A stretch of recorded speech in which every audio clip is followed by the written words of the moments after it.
అందరికీ నమస్కారం అండి. మనకి గత కొంతకాలంగా ఒక 1 month నుంచి కూడా కడియం మండలంలో జరుగుతున్న chain snatching and shutter offence అంటే షాపులు బద్దలు కొట్టి లోపల నగదు ఇట్లా దొంగతనం చేయడం కానివ్వండి, అండ్ నర్సరీలో ఈ కేబుల్ వైర్ దొంగతనం కానివ్వండి, ఇవనేవి రిపోర్ట్ అవుతూ ఉన్నాయి. సో మన ఇన్వెస్టిగేషన్లో ఈరోజు చిన్న ముద్దాయిని మనం అరెస్ట్ చేయడం జరుగుతుంది. సో ముద్దాయిల వివరాలు వచ్చి కొత్తపల్లి త్రిమూర్తులు, ఊరాకుల సుబ్బారావు, రాజంశెట్టి వెంకన్న, పచ్చరాజు, గుమ్మడి సత్యనారాయణ మూర్తి. సో వీరందరూ కూడా మనకి రామచంద్రపురం, పిఠాపురం, నల్లజర్ల మండలం, మండపేట, సో ఈ ప్రాంతానికి చెందిన దొంగలు. సో వీళ్ళు గత కొంతకాలంగా కడియము మరియు చుట్టుపక్కల ప్రాంతాలు మండపేట, రాజానగరంలో కూడా ఇటువంటి అఫెన్సెస్ అనేవి చేయడం జరుగుతుంది.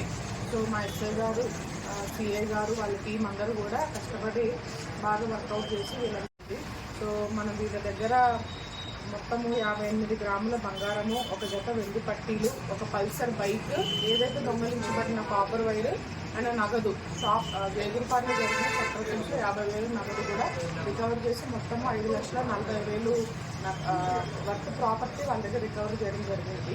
సో వీళ్ళు కడియం మండలంలో 6 కేసుల్లో ముద్దాయిలుగా ఉన్నారు. ఇక్కడ 6 కేసులే కాకుండా వీళ్ళు మొత్తం 12 కేసుల్లో ముద్దాయిలు. సో మిగిలిన 6 కేసులు వచ్చి మనకి మండపేటలో చైన్ స్నాచింగ్, రాజానగరం మండలంలో కూడా ఈ copper wire theft and shutter అఫెన్సెస్లో వీళ్ళు ముద్దాయిలుగా ఉన్నారండి. సో ఈరోజు వాళ్ళని అరెస్ట్ చేసి రిమాండ్ తరలించడం జరుగుతుంది.